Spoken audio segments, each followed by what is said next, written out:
নমস্কার, আমি শ্রী দেবজিৎ ভট্টাচার্য। সঙ্গে ঋদ্ধি, দর্শিল ও দেবার্ঘকে নিয়ে আজকের অনুষ্ঠান সঙ্গীত আলেখ্যে সুভাষ শুরু করছি। আমাদেরকে ম্যান্ডোলিন বাজিয়ে সাহায্য করবেন শ্রী সোমাংশু ঘোষ। আপনাদের সবার আশীর্বাদ নিয়ে আজকের অনুষ্ঠান সঙ্গীত আলেখ্যে সুভাষ শুরু করছি। 23শে জানুয়ারি আপামর বাঙালির কাছে একটি পুণ্যের দিন, একটি গর্বের দিন, একটি উন্মাদনার দিন। কারণ এই 1897 সালের 23শে জানুয়ারিতেই শ্রী জানকীনাথ বোস এবং প্রভাবতী দেবীর পরিবারে এক দেশবরেণ্য যুগাবতার সন্তান শ্রী সুভাষচন্দ্র বোস জন্ম নিয়েছিলেন। হরিনাভি নায়ক্য সংঘ এই বীর বিপ্লবীর 126তম জন্মদিন পালনে ব্রতী হয়েছে একটি সঙ্গীত আলেখ্যের মাধ্যমে। এই বিপ্লবী আমাদের ঘরের ছেলে, তার মধ্যে যে তেজ, দৃঢ়তা, কর্মদক্ষতা এবং দীপ্ত মহিমা প্রকাশ পেয়েছিল তা বোধ করি তার বংশমর্যাদারই প্রতিফলন। জানা যায়, যদিও সুভাষচন্দ্র উড়িষ্যার কটকস্বরে জন্মেছিলেন, তার নারীর টান ছিল কিন্তু হরিনাভের পার্শ্ববর্তী গ্রাম কোদালিয়াতেই। শ্রী জানকীনাথ বোস এবং তার 27 পুরুষের বাস মাহিনগরে। দশরথ বোস ও তার বংশধরেরা বাস করতেন মাহিনগরে। আরেক বংশধর মহিপতি বোস অষ্টাদশ শতাব্দীতে তৎকালীন বাংলার অর্থমন্ত্রী পদে আসীন হন এবং সুবুদ্ধি খান পদবী এবং জায়গির পান, যেটা পরে সুবুদ্ধিপুর নামে পরিচিত।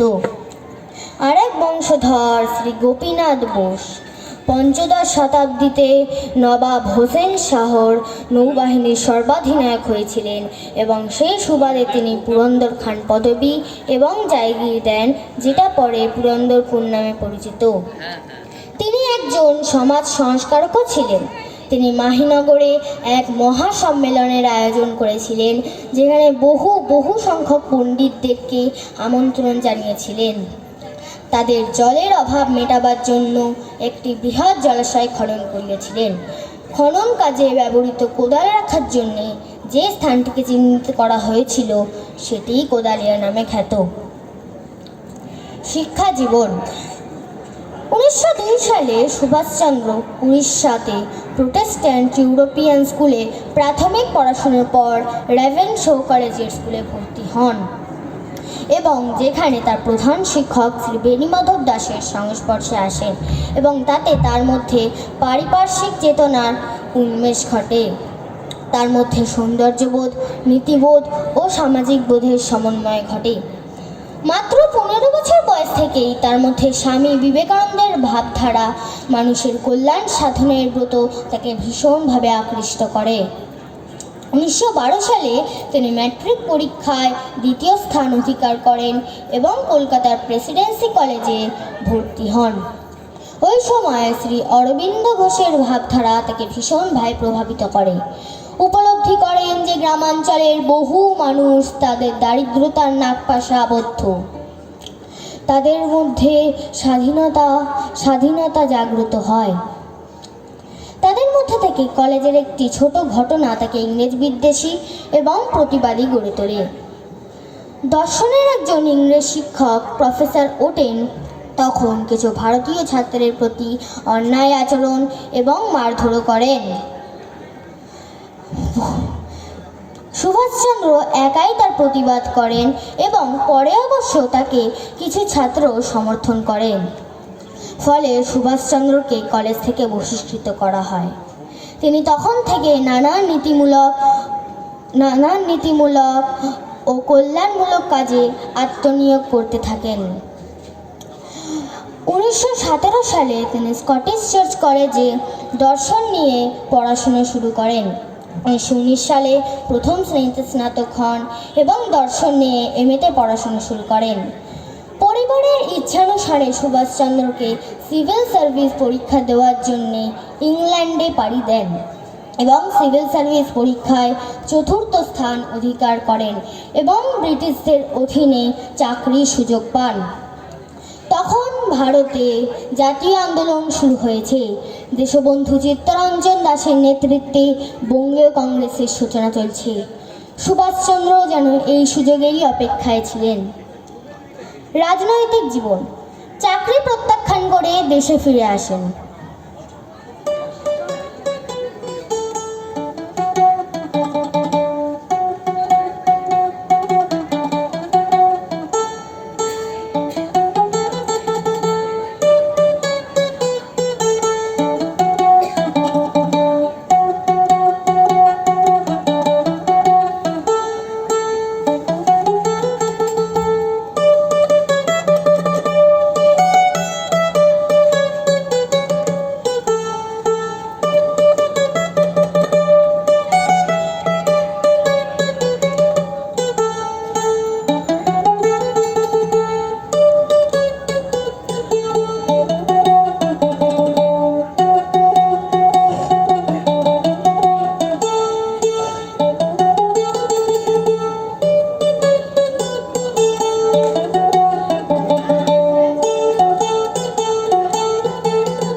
তাকে বঙ্গীয় কংগ্রেস প্রচারের দায়িত্ব এবং তখনকার একটি পত্রিকা স্বরাজ পত্রিকার দায়িত্ব দেন। সুভাষচন্দ্র যে শুধুমাত্র এই পত্রিকার দায়িত্ব পালন করলেন তা নয়, তিনি একটি স্বেচ্ছাসেবক বাহিনীও গঠন করলেন। 1921 সালে তার নেতৃত্বে ভারতে প্রথম হরতাল পালিত হয়। ইংরেজদের কায়েমি স্বার্থের ভিত নড়ে যায়। দেশবন্ধু ও সুভাষচন্দ্র সহ নানান কংগ্রেস কর্মীকে জেলবন্দি করা হয়। সুভাষচন্দ্র তার 20 বছরের রাজনৈতিক জীবনে 11 বার কারারুদ্ধ হয়েছিলেন। কারার লৌহ কপাট ভেঙে ফেল করে রক্ত জমাট শীতল পূজার পাষাণ বেদি, ওরে ও তরুণ নিশান, ওরে ও তরুণ নিশান, বাজা তোর প্রলয় বিশান, ধ্বংস নিশান উরু প্রাচীর প্রাচীর বেদি। কালা হইল কপাট, কালা হইল কপাট ভেঙে ফেল করে রক্ত জমাট শীতল পূজার পাষাণ বেদি। কিন্তু তিনি যে সুভাষচন্দ্র, নতুন নতুন উদ্ভাবনী শক্তি দিয়ে তিনি ইংরেজদের বারবার নাভিশ্বাস তুলেছিলেন। মহাত্মা গান্ধী তখন আইন অমান্য আন্দোলন শুরু করেছেন। সুভাষচন্দ্র তার আন্দোলনকে সক্রিয় সমর্থন না করলেও আন্দোলন থামাতে চাননি। তিনি চাইতেন সশস্ত্র বিপ্লব। 1924 সালে দেশবন্ধু কলকাতা কর্পোরেশনের মেয়র হন এবং তার একান্ত অনুগত সহচর সুভাষচন্দ্রকে চিফ এক্সিকিউটিভ অফিসার করেন। সুভাষচন্দ্রের নেতৃত্বেই সরকারি পোশাকের রং খাকি হয়। বিনামূল্যে ছেলে মেয়েদের পৃথক পৃথকভাবে বিদ্যালয় গঠন, বিদ্যুৎ জল সরবরাহের ব্যবস্থা, বিনামূল্যে বাচ্চাদেরকে দুগ্ধ বিতরণ প্রভৃতি নানান কার্যের মাধ্যমে তিনি জনগণের আস্থা কুড়িয়ে নেন। মান্দালয় জেলে থাকাকালীন তিনি রবীন্দ্রনাথ ঠাকুরকে একটি চিঠি লেখেন। আমি যেন জঙ্গলাচ্ছন্ন কল্পনার জগতের এক বাসিন্দা। আমি পাথরের আনুকূল্যে লালিত হয়ে আরো বৃহৎ কাজের জন্য প্রস্তুত হচ্ছি। জানি না কবে আবার আমি আমার হৃদয়কে মেরে ধরে বাস্তবে পৌঁছে সকলকে বলতে পারবো যে এসো, আমাকে অনুসরণ করো। প্রভু আমাদের নূতন জীবনে অঙ্গীকার করে জাগ্রত হওয়ার আহ্বান জানাচ্ছে। 1925 সালে দেশবন্ধুর অকাল প্রয়াণ সুভাষচন্দ্রকে মানসিক পীড়া দিয়েছে। মহাত্মা গান্ধীও তখন রাজনীতি থেকে বিশ্রাম নেন। সুভাষচন্দ্র এক দুরারোগ্য ব্যাধিতে আক্রান্ত হন। 1927 সালে সুভাষচন্দ্র জেল থেকে মুক্তি পান। 1930 সালে কংগ্রেস ওয়ার্কিং কমিটির সিদ্ধান্ত অনুযায়ী 26শে জানুয়ারি প্রথম স্বাধীনতা দিবস পালিত হয়। 1931 সালে সুভাষচন্দ্র কলকাতা কর্পোরেশনের মেয়র হন এবং সিদ্ধান্ত নেন 26শে জানুয়ারি পতাকা উত্তোলনের পর শোভাযাত্রা করে কর্পোরেশন থেকে ময়দানে যাবেন। ইংরেজদের নানা বাধা বিপত্তি উপেক্ষা করেই এই শোভাযাত্রা করেন। সুভাষচন্দ্র আবার বন্দী হন। মার্চের প্রথম দিকে ছাড়াও পান। তার কাছে স্বাধীনতার অর্থ ছিল সামাজিক ও আর্থিক স্বাধীনতা, মানুষের চারিত্রিক দৃঢ়তা, ন্যায়, সাম্য ও নিয়মানুবর্তিতাকেই প্রাধান্য দেন। আংশিক বয়কট সমর্থন করেন না। তিনি জানান, আমার ভবিষ্যৎ কর্মসূচি হবে সামগ্রিক বয়কট। আংশিক বয়কট আমাদের কোনোভাবেই সাহায্য করবে না। আমি একজন এক্সট্রিমিস্ট। আমাদের কর্মী সংগঠনে চাষি ও নিম্নশ্রেণী নাগরিকদের অন্তর্ভুক্তি খুবই প্রয়োজন। এক টেবিলে যখন যুযুধান ক্ষমতাবান প্রতিপক্ষ, তখন অন্যদিকে কোনো ভারতীয় প্রতিনিধিকে আমন্ত্রণ জানানো হয়নি কেন? 1932 সালে সুভাষচন্দ্রকে স্বাস্থ্য পুনরুদ্ধারের জন্য এক ইটালিয়ান জাহাজে করে ইউরোপে পাঠানো হয়। আশ্চর্যজনকভাবে 1933 সালের 13 ফেব্রুয়ারিতে ভারতে আইন অমান্য আন্দোলন স্থগিত করা হয়। এ ব্যাপারে তিনি জানান, আমি চাই এক সামাজিক ও প্রজাতান্ত্রিক ভারত। এই চেতনাকে জাগ্রত করার জন্য সমাজের একটি মৌলিক বিপ্লবের প্রয়োজন। তিনি ভারতের স্বাধীনতার জন্য Austria, Hungary, Czechoslovakia, Switzerland, Poland, Italy প্রভৃতি নানান দেশে যান। এখানে বলে রাখি, জার্মানির বার্লিনেই ভারতের স্পেশাল ব্যুরোই সুভাষচন্দ্রকে নেতাজি উপাধিতে ভূষিত করেন। নেতাজি জানতেন যে ভারতীয় ছাত্রেরা উচ্চশিক্ষা করার জন্য এই সমস্ত দেশে গিয়েছিলেন। তিনি চাইতেন যে ভারতীয় ছাত্রদের সঙ্গে মিলিত হয়ে তাদের ভারতের অবস্থাটা তুলে ধরতে। নেতাজি হিটলারের সঙ্গে দেখা করেন এবং তার সাহায্যে প্রার্থনা করেন, কিন্তু তার নাৎসি সরকারের ব্যাপারে ধারণা বেশি ভালো ছিল না। এ ব্যাপারে তিনি জানান, ন্যাৎসি দর্শন মোটেই বিজ্ঞান ভিত্তিক নয়, মিথ্যা ইতিহাস ভিত্তিক। জার্মানির জাতীয়তাবাদ স্বার্থ অনুপ্রাণিত ও জাত্যাভিমান পুষ্ট। আমরা যখন আমাদের স্বাধীনতার জন্য, নিজেদের অধিকারের জন্য লড়ছি, তখন আমাদের প্রতি, আমাদের সংস্কৃতির প্রতি কারোর অবজ্ঞা কাম্য নয়। 1940 সালে সুভাষচন্দ্রকে কোনো কারণ না দর্শিয়েই বিদ্রোহের অপরাধে জেলবন্দি করা হয়, কিন্তু তিনি অনশন শুরু করার ফলে ইংরেজ ভীত হয়ে দ্বিতীয় বিশ্বযুদ্ধ চলাকালীনই তাকে মুক্তি দিয়ে গৃহবন্দী করে রাখা হয়। কিন্তু তাদের কি সাধ্য? নেতাজির প্রখর বুদ্ধি ও বিভিন্ন ভাষার উৎপত্তির কুশলতায় তিনি ইংরেজদের চোখে ধুলো দিয়ে ভারত ছেড়ে পালান। তারপরে ঘটনাক্রম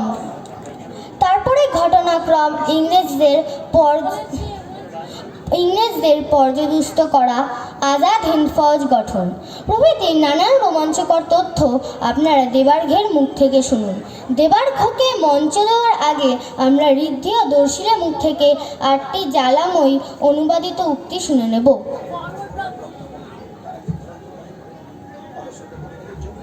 1939 সালে নেতাজির সঙ্গে গান্ধীজির আদর্শগত মতভেদের জন্য তিনি কংগ্রেস থেকে পদত্যাগ করেন এবং ফরওয়ার্ড ব্লক গঠন করেন।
আদর্শগত মতভেদের জন্য নেতাজি গান্ধীজির আদর্শগত মতভেদের জন্য পদত্যাগপত্রে তিনি জানান,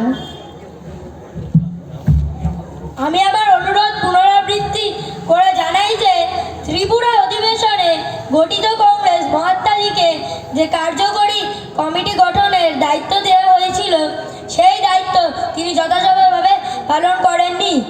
সেই কারণেই আমার এই পদত্যাগ। 1940 সালে নেতাজিকে কোনো কারণ না দর্শিয়ে বিদ্রোহের অপরাধে জেলবন্দি করা হয়। ফলে তিনি জেলেই অনশন শুরু করেন। ইংরেজ ভীত হয়ে নেতাজিকে জেল থেকে মুক্তি দিয়ে গৃহবন্দী করে রাখা হয়। কিন্তু তাদের কি সাধ্য? নেতাজির প্রখর বুদ্ধি ও বিভিন্ন ভাষার ব্যুৎপত্তির কুশলতায় তিনি ইংরেজদের চোখে ধুলো দিয়ে ভারত ছেড়ে পালান। তারপরে ঘটনাক্রম ইংরেজদের পর্যদুস্ত করা, আজাদ হিন্দ বাহিনী গঠন প্রভৃতি রোমাঞ্চকর তথ্য আপনারা দেবার্ঘের মুখ থেকে শুনুন। দেবার্ঘেকে মঞ্চ দেওয়ার আগে আমরা নেতাজির 8টি অনুবাদিত উক্তি শুনে নেব ঋদ্ধদর্শীলের মুখ থেকে।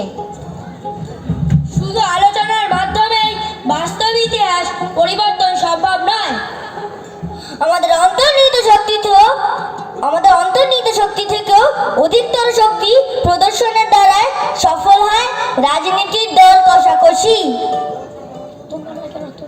তোমরা আমাকে রক্ত দাও, আমি তোমাদের স্বাধীনতা দেব। ভারত মাতা রক্তের আহ্বান জানাচ্ছে, রক্তকে আহ্বান জানাচ্ছে। ওঠো, আর সময় নেই, হাতে অস্ত্র তুলে নাও, শত্রুপথ ভেদ করে এগিয়ে চলো। যদি ঈশ্বর চান আমাদের অন্তিম ঘুমের পূর্ব পর্যন্ত শহীদের মৃত্যুবরণ করতে করতে পথের চুম্বন নিতে আমাদের সৈন্যদল দিল্লি পৌঁছে যাবে। আমাদের স্বাধীনতাকামী সৈন্যদল গঠিত হবে অবিভক্ত জাতীয়তাবাদ, ন্যায় ও পক্ষপাতহীন মানসিকতায়। একটি সঠিক সিদ্ধান্ত হয়তো কারোর মৃত্যুর কারণ হতে পারে, কিন্তু সেই মৃত্যুই এনে দেবে হাজারো মানুষের আশীর্বাদ ধন্য শৌর্য মুকুট। আমাদের সৈন্যদল সদাই দেশের প্রতি বিশ্বস্ত ও আত্মত্যাগের জন্য প্রতিশ্রুতিবদ্ধ। আজাদির ফৌজ হবে মর্মর প্রাচীরের মতো এবং এগিয়ে যাবে বাঁধ ভাঙা স্রোতের মতো।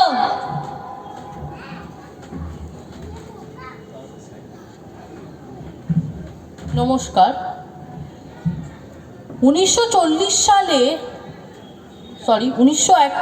সালের 16ই জানুয়ারির মধ্যরাত্রে নেতাজি তার ভাইপো শিশির কুমার বসুর সঙ্গে তার এলগিন রোডের বাড়ি থেকে পালিয়ে গোমো নামে একটি রেলওয়ে স্টেশনে যান। সেই গোমো রেলওয়ে স্টেশন থেকে একটি ট্রেন ধরে উনি পেশাওয়ার পৌঁছন। পেশাওয়ারে স্থানীয় ফরওয়ার্ড ব্লক নেতা মিয়া আকবর শাহর সঙ্গে সলা পরামর্শ করে উনি কাবুলের দিকে রওনা দেন, যেখানে উনি 31শে জানুয়ারি পৌঁছন। কাবুলে একজন মূক ও বধির পাঠানের বেশে বেশ কিছুদিন কাটিয়ে নেতাজি সামারকান্দ ও মস্কো হয়ে 2রা এপ্রিল 1941-এ বার্লিন পৌঁছন। বার্লিনে যদিও অ্যাডলফ হিটলারের নাজি সরকারের থেকে বিশেষ কোনো সাহায্য পাওয়া যায়নি, তাও নেতাজি সেখানে ব্রিটিশ সেনার ভারতীয় যুদ্ধবন্দীদের নিয়ে একটি ফ্রি ইন্ডিয়া সেন্টার গঠন করেন এবং জাপানিদের হাতে সিঙ্গাপুরের পতনের পর উনি যখন পূর্ব এশিয়ায় রওনা দেন তখন সেই ফ্রি ইন্ডিয়া সেন্টারের একজন সদস্য আবিদ হাসান ওনার সহকারী রূপে যোগদান করেন। মাঝখানে নেতাজি ও হাসানকে একটি জার্মান ডুবোজাহাজ থেকে একটি জাপানি ডুবোজাহাজে যেতে হয়েছিল। সেই ভয়ঙ্কর ট্রান্সফার 24শে এপ্রিল 1943-এ সাফল্যমণ্ডিত হয়েছিল এবং তৎক্ষণাৎ সেই খবর বার্লিন বেতার দ্বারা প্রচারিত হয়। 13ই মে 1943-এ নেতাজি ও হাসান টোকিও পৌঁছন এবং তৎক্ষণাৎ নেতাজি ভারতের স্বাধীনতার জন্য তৎকালীন জাপানি প্রধানমন্ত্রী জেনারেল হিদেকি তোজোর সঙ্গে দেখা করতে প্রস্তুতি নিতে শুরু করেন। সে বছর জুন মাসে নেতাজি তোজোর সঙ্গে দেখা করে ওনাকে ভারতের স্বাধীনতা যুদ্ধে সাহায্য করতে অনুরোধ করেন। তোজো নেতাজিকে জাপানের সংসদ ভবনে নিয়ে গিয়ে সমস্ত সাংসদদের সাক্ষী রেখে নেতাজিকে স্বাধীনতা যুদ্ধে সাহায্যের আশ্বাস দেন। আর সাহায্যের আশ্বাস পেয়ে নেতাজি 2রা জুলাই 1943-এ বিপ্লবী রাসবিহারী বসুর সঙ্গে সিঙ্গাপুর যান। সেই সিঙ্গাপুরেই নেতাজি 4ঠা জুলাই রাসবিহারী বসু গঠিত ইন্ডিয়ান ইন্ডিপেন্ডেন্স লীগের দায়িত্ব গ্রহণ করেন এবং তার পরের দিনেই উনি ইন্ডিয়ান ন্যাশনাল আর্মি বা আজাদ হিন্দ ফৌজের দায়িত্ব গ্রহণ করেন। এখন আমি সোমাংশুকে মুক্তির মন্দির সোপানতলে গানটি ম্যান্ডোলিন দ্বারা প্রস্তুত করতে অনুরোধ করছি। 21শে অক্টোবর 1943-এ Netaji provisional government of free India বা আরজি হুকুমতে আজাদ হিন্দ নামে একটি অস্থায়ী সরকার গঠন করেন এবং সেই অস্থায়ী সরকারের রাষ্ট্রপ্রধান হিসেবে শপথ গ্রহণ করেন এবং তার পরের দিনেই অর্থাৎ 22শে অক্টোবর উনি রানী অফ ঝাঁসি রেজিমেন্ট নামে একটি মহিলা বাহিনীও গঠন করেন। সে বছর নভেম্বরে উনি গ্রেটার ইস্ট এশিয়াটিক নেশনস কনফারেন্সে যোগ দেন। এখানে উল্লেখ করে রাখি যে জাপানের প্রধানমন্ত্রী জেনারেল তোজো যদিও নেতাজিকে অনুরোধ করেছিলেন স্বাধীন ভারতের প্রতিনিধি হিসেবে যোগদান করতে, তবুও নেতাজির অকাট্য যুক্তি, ভারত যেহেতু তখনও স্বাধীন হয়নি তাই উনি স্বাধীন ভারতের প্রতিনিধি হিসেবে যোগ দেবেন না, তা উনি দর্শক হিসেবেই সেই সম্মেলনে যোগ দিলেন। আর সেই সম্মেলনেই ঠিক করা হলো যে তৎকালীন জাপানের অধীনস্থ আন্দামান ও নিকোবর দ্বীপপুঞ্জকে আজাদ হিন্দ সরকারের হাতে তুলে ধরা হবে। নেতাজি 29শে ডিসেম্বর 1943-এ আন্দামান ও নিকোবর দ্বীপপুঞ্জের রাজধানী পোর্ট ব্লেয়ারে গিয়ে সরকারিভাবে আজাদ হিন্দ সরকারের রাষ্ট্রপ্রধান হিসেবে সেই দ্বীপপুঞ্জের দায়িত্ব গ্রহণ করেন এবং নতুন নামকরণ করেন শহীদ ও স্বরাজ দ্বীপপুঞ্জ। 1944 সালের জানুয়ারি মাসে নেতাজি তার কর্মকাণ্ডের সদর দপ্তর সিঙ্গাপুর থেকে রেঙ্গুনে স্থানান্তর করেন। সে বছর 21শে মার্চ নেতাজি সগর্বে ঘোষণা করেন যে আজাদ হিন্দ ফৌজ লড়তে লড়তে সে বছর 18ই মার্চ ভারতীয় ভূখণ্ডে পদার্পণ করেছেন। এখন আমরা সমবেত কণ্ঠে কদম কদম बढ़ाए जा গানটি প্রস্তুত করব। कदम कदम बढ़ाए जा खुशी के गीत गाए जा, ये जिंदगी है काम की तो काम पे लुटाए जा। कदम कदम बढ़ाए जा खुशी के गीत गाए जा, ये जिंदगी है काम की तो काम पे लुटाए जा। कदम कदम बढ़ाए जा। তারপর ভারতীয় ভূখণ্ডে আজাদ হিন্দ ফৌজ আরও এগিয়ে যায় এবং সে বছর এপ্রিল মাসের শেষের দিকে ওরা ইম্ফলের 10 মাইলের মধ্যে এসে যায়, কিন্তু প্রাকৃতিক দুর্যোগ এবং রসদের অভাবের জন্য ওদের পিছু হটতে হয়। 1945 সালের 23শে এপ্রিল ব্রিটিশ বাহিনীর হাতে রেঙ্গুনের পতনের আশঙ্কা করে নেতাজি এবং আজাদ হিন্দ ফৌজ সিঙ্গাপুরের উদ্দেশ্যে রেঙ্গুন খালি করে চলে যায়। রেঙ্গুন ত্যাগ করার পূর্বে নেতাজি বলেন, আমরা আমাদের স্বাধীনতা যুদ্ধের প্রথম পর্যায়ে পরাজিত হয়েছি, কিন্তু এটি মনোবল হারানোর কোনো কথা নয়। আমরা আবার চেষ্টা করব এবং শেষ পর্যন্ত আমরা জিতবই জিতব।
1945 সালের অগস্ট মাসের শুরুতে সোভিয়েত ইউনিয়ন ও জাপানের বিরুদ্ধে যুদ্ধ ঘোষণা করে এবং যুদ্ধ ঘোষণার 24 ঘন্টার মধ্যে তারা তৎকালীন জাপান অধীনস্থ মাঞ্চুরিয়া অঞ্চলটি দখল নিয়ে নেয়। তারপর সেই মাসের 6 তারিখে আমেরিকানরা হিরোশিমায় এবং 9 তারিখে নাগাসাকিতে পারমাণবিক বোমা বর্ষণ করায় জাপানকে বাধ্য হয়ে মিত্রপক্ষের কাছে আত্মসমর্পণ করতে হয়। সেখানে কিন্তু ভারতের স্বাধীনতা যুদ্ধ শেষ হয়ে যায় না। দ্বিতীয় বিশ্বযুদ্ধের পরে আবার নতুন করে পুনরুদ্যমে ভারতের স্বাধীনতা যুদ্ধ শুরু করার উদ্দেশ্যে নেতাজি সিঙ্গাপুর থেকে বিমান যোগে টোকিওয় রওনা দেন। সেটাই বোধহয় তার শেষ যাত্রা, কারণ তারপর তিনি নিরুদ্দেশ হয়ে যান। কিন্তু নেতাজি এখনও আমাদের হৃদয় মাঝে জীবিত আছেন এবং চিরজীবিত থাকবেন। আজ তাকেই স্মরণ করার জন্য আমরা তারই প্রতিষ্ঠিত আজাদ হিন্দ সরকারের জাতীয় সঙ্গীত সুপ সুপ চैन পরিবেশন করে আমাদের অনুষ্ঠানটি সমাপ্ত করব। सुबह सुख चैन की वर्षा बरसे भारत नाम सुहागा, पंजाब सिंध गुजरात मराठा द्राविड़ उत्कल बंगा, चंचल सागर यमुना हिमालय नीला यमुना गंगा, तेरे नित गुण गाए तुझसे जीवन पाए, धड़कन पाए आशा, सूरज बनकर जल पर चमके भारत नाम सुहागा। जय हो जय हो जय हो, जय जय जय जय हो, भारत नाम सुहागा। नमस्कार।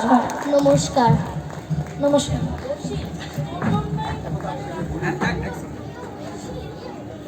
প্রসঙ্গক্রমে একটা কথা বলে রাখি, যেহেতু ওরা ইংরেজি স্কুলে পড়ে, বাংলা সম্বন্ধে ওদের জ্ঞান কিন্তু খুব একটা বেশি নয়।